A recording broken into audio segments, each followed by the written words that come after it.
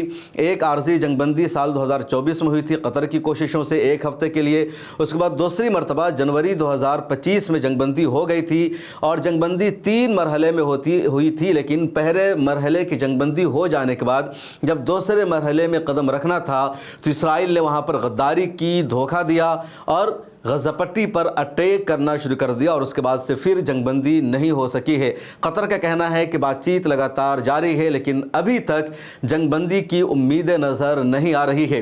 ادھر فلسطین کی حمایت میں اور اسرائیل کے خلاف غزہ پٹی کے سپورٹ میں دنیا بھر میں احتجاج کا سلسلہ جاری ہے۔ لگاتار لوگ سڑکوں پر آ کر پروٹیسٹ کر رہے ہیں۔ اس بیچ دلی میں بھی کچھ ایکٹیوسٹ نے، جماعت اسلامی کی ایک آرگنائزیشن SIO نے جنتر منتر پر پروٹیسٹ کیا ہے، احتجاج کیا ہے۔ کیا کچھ احتجاج میں یہاں کے مظاہرین نے کہا ہے، کس طرح غزہ پٹی اور فلسطین کی ان لوگوں نے حمایت کی ہے، آپ آگے اس ویڈیو کو دیکھیے۔